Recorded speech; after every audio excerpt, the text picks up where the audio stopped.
पर्वत उठा लिया। अर्जुन बोले अरे बंदरी के बच्चे एक बात सुनो, क्या?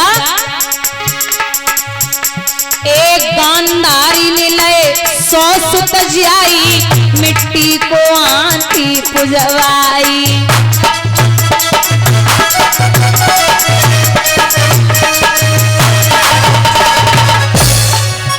हाँ गांधारी ने लए 100 सुत जाई, मिट्टी को आंधी पुजवाई।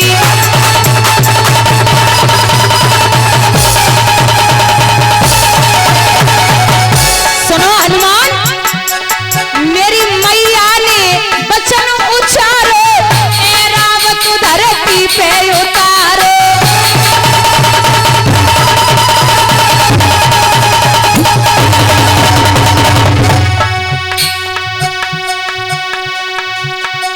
बड़ी पवलाचारी है गई पेड़ समुद्र पे वारी जोरा।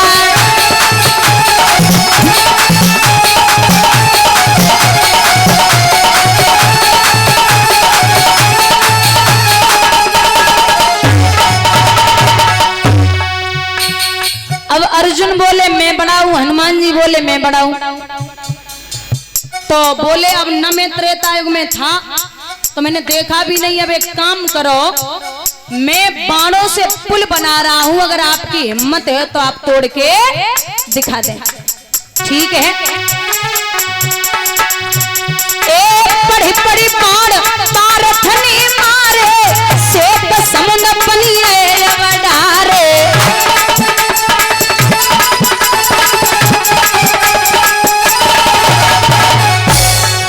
अर्जुन ने एक बाण छोड़ा जिसमें से 50 करोड़ बाण निकले, पुल बन के तैयार हो गया। अब बोले तोड़ के दिखाइए। झटकाते अंजनी तारी, कच्छप बनी आई है वनवारी।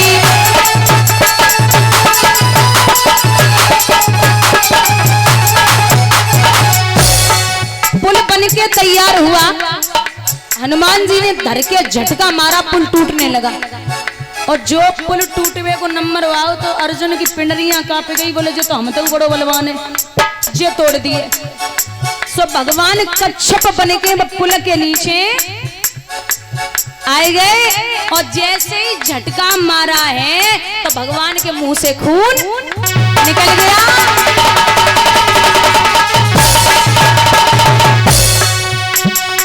खून से धारा लाल भई है, हनुमत जी ने जान रे लई है।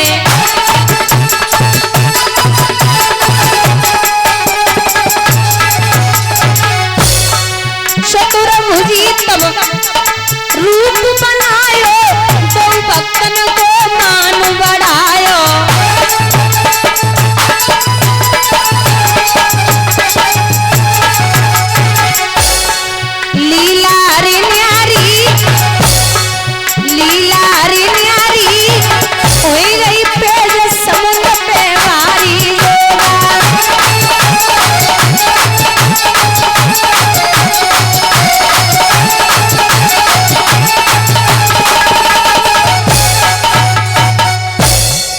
ऐसे थे वीर हनुमान, बड़े बलवान।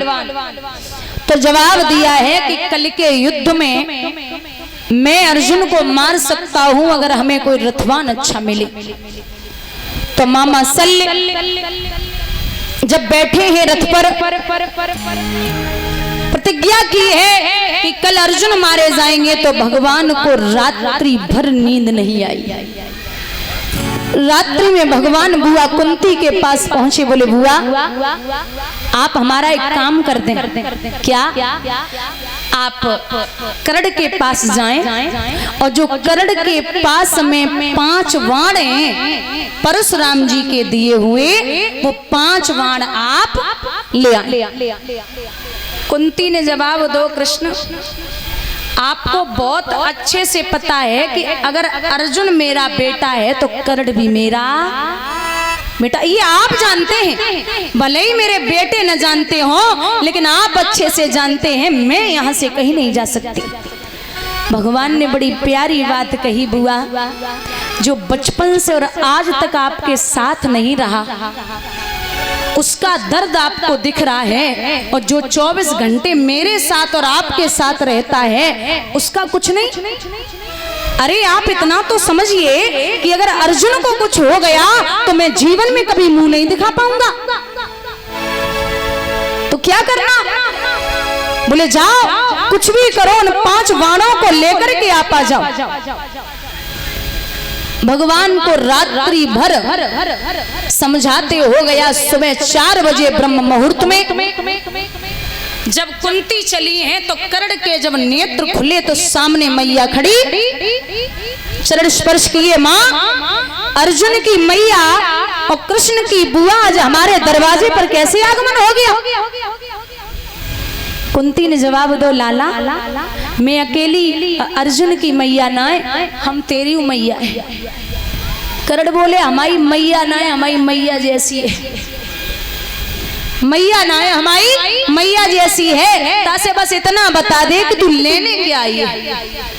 कुंती बोली लाला एक माँ अपने बेटे के पास मतलब के लिए आई, तू ही बता दे क्या मतलब होगा। जवाब दिया, माँ कृष्ण की बुआ और अर्जुन की मैया हमारे दरवाजे पे बिना मतलब के आए वाली नहीं है, कछु तो बात है। बोले लाला कोई बात ना है, बस इतना कहना चाहती हूँ कि अगर तू जानना चाहता है तो कल जो युद्ध हो उस युद्ध में तू मत जाना। अर्जुन की तरफदारी सुनते ही कर्ण बोले कि माँ जब तक मेरो यहाँ जीवन है गुरुपति का साथ निभाऊंगा, और पर मैया तेरी सेवा में मैं तेरा भी कर्ज चुकाऊंगा। मेरे हाथों अर्जुन के सिवा, मेरे हाथों पार्थ के सिवा पांडव न पराजय पाएंगे, और तेरे कुमार फिर भी मैया 5 के 5 कहलाएंगे। तू हमें अपने बेटे का दर्जा देती है माँ, तो अगर अर्जुन मर भी जाएगा तो कर्ण जीवित है, तेरे तो 5 के 5 हैं, तो चिंता करने की जरूरत नहीं है। क्या काम है तुझे? आंखों में आंसू लेके मैया कुंती बोली लाला तू कब आवरो है गो? अरे हमसे एक बार गलती हो चुकी है, दोबारा गलती नहीं दोहराऊंगी। लाला तू मेरा ही बेटा है कर्ण, मैंने लोक लाज की वजह से जो हमें मंत्र दिए थे दुर्वासा ऋषि ने वो पहले ही अंजवा लिए, वो सूर्य की कृपा से तू पैदा हुआ। लाला मैंने लोक लाज की वजह से बहा दिया। कर्ण बोले यही तो बात है माँ कि तूने मुझे लोक लाज की वजह से बहा दिया, लेकिन मैंने कौरवों का नमक खाया है तो मैं नमक हरामी नहीं कर सकता। अगर तुझे इतना ही संकोच है तो तू बचपन में ही मेरा गला घोंट के मार देती है, दिन देखने को नहीं मिलता। लेकिन अभी तो जो चाहती है जो भी वो नहीं हो पाएगा। लाला मान जा, नहीं मान सकता।